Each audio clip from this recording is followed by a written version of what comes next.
ఆలోచిద్దాం, ఆశీర్వదిద్దాం. ఉమ్మడి నల్గొండ, ఖమ్మం, వరంగల్ పట్టభద్రుల ప్రశ్నించే గొంతు తీన్మార్ మల్లన్నకు మొదటి ప్రాధాన్యత ఓటు వేసి గెలిపిద్దాం.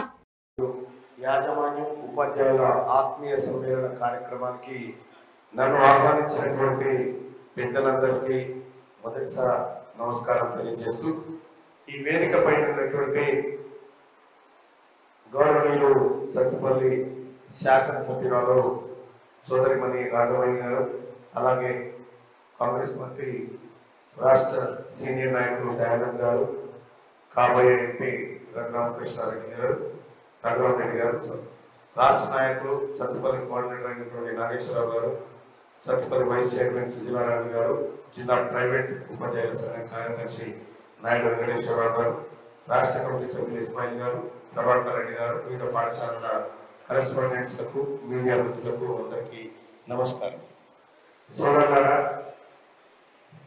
సరే పట్టభద్రులు ఓట్లు వ్యవహారం కాసేపు పక్కన పెడితే, ప్రైవేట్ స్కూళ్ళు అందరూ పనిచేసే టీచర్లు అసలు సైమల్టేనియస్గా ప్రభుత్వ పాఠశాలలు అందుబాటులో లేనటువంటి గ్రామాల్లో కూడా ప్రైవేట్ పాఠశాలల రూపంలో ప్రజలకు విద్యను దగ్గర చేసినటువంటి ఈ బడ్జెట్ స్కూల్ ఏవైతే ఉన్నాయో, ఈ స్కూళ్ళు 10 కాలాల పాటు చల్లగా ఉండాలని కోరుకుంటా ఉన్నా. సేమ్ టైం నేను V6 ఛానల్లో హెల్త్ అండ్ ఎడ్యుకేషన్ డిపార్ట్మెంట్ చూసేవాడిని, హెల్త్ అండ్ ఎడ్యుకేషన్ చూసేవాడిని. అవి రెండు నాకు ఇష్టమైనవి కాబట్టి ఆ రెండింటిని ఎంచుకునేది. అప్పుడు health department, education department. Education అంటే కేవలం శ్రీ చైతన్య, నారాయణ ఇవే ఉంటాయి, కానీ అవి ఎంత చీట్ చేస్తే ప్రజల్ని నేను అనేక సార్లు వివరించే ప్రయత్నం చేసిన.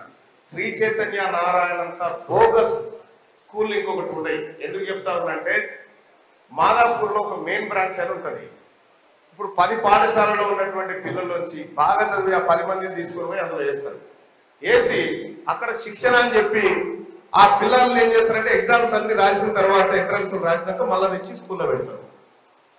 ఏదంటే ఇంకో ఈ స్కూల్కే వచ్చింది ఫస్ట్ ర్యాంకు, ఈ స్కూల్కు సెకండ్ ర్యాంక్ అని మాయ మాటలు చెప్తా ఉంటున్నాడు. ఇట్లానే శ్రీ చైతన్య నారాయణ మీద ఒక దండయాత్రనే చేసిన కొంతకాలం పాటు. ఆలోచిద్దాం, ఆశీర్వదిద్దాం. ఉమ్మడి నల్గొండ, ఖమ్మం, వరంగల్ పట్టభద్రుల ప్రశ్నించే గొంతు తీన్మార్ మల్లన్నకు మొదటి ప్రాధాన్యత ఓటు వేసి గెలిపిద్దాం.